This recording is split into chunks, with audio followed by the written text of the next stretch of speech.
रत्तो डेरों में सुन्नी राब्ता काउंसिल की जानिब से सालाना तहफ़्फ़ुज़ नबूस रिसालत के उन्वान से रैली निकाली गई, जबकि रैली में ज़िला लाड़काना के सदर मौलाना अहमद हसन बुगटी, मौलाना अब्दुल बासित फ़ारूकी और मौलाना नादिर हुसैन सदीकी ने शिरकत की। इसी हवाले से मज़ीद देखते हैं रत्तो डेरे से नुमाइंदा A1 TV सदाम हुसैन तय्यम की ये रिपोर्ट। रत्तो डेरों में सुन्नी राब्ता काउंसिल तहसील रत्तो डेरों की जानिब से सालाना तहफ़्फ़ुज़ नामूस रिसालत के उन्वान से मरकज़ी अहले सुन्नत मस्जिद अम्मी आयशा सिद्दीक़ा रज़ी अल्लाह से ज़िला लाड़काना के सदर मौलाना अहमद हसन बुगटी, मौलाना अब्दुल बासित फ़ारूकी, मौलाना गुलाम सिद्दीक हैदरी,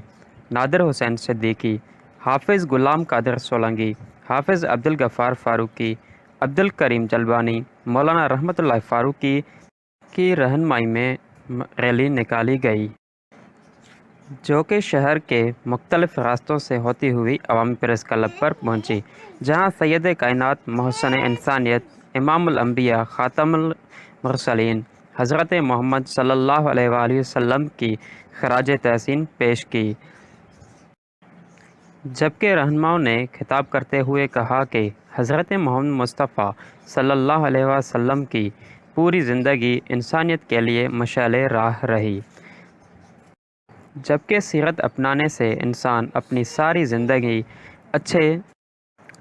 रत्तो डेरों में सुन्नी राब्ता काउंसिल तहसील रत्तो डेरों की जानिब से सालाना तहफ़्फ़ुज़ नामूस रिसालत के उन्वान से मरकज़ी अहले सुन्नत मस्जिद अम्मी आयशा सिद्दीक़ा रज़ी अल्लाह से ज़िला लाड़काना के सदर मौलाना अहमद हसन बुगटी, मौलाना अब्दुल बासित फ़ारूकी, मौलाना गुलाम सिद्दीक हैदरी, नादिर हुसैन सिद्दीकी, हाफिज़ गुलाम कादिर सोलंगी, हाफिज़ अब्दुल गफ़ार फ़ारूकी, अब्दुल करीम जलबानी, मौलाना रहमतुल्लाह फ़ारूकी की रहनुमाई में रैली निकाली गई, जो कि शहर के मुख्तलिफ रास्तों से होती हुई अवामी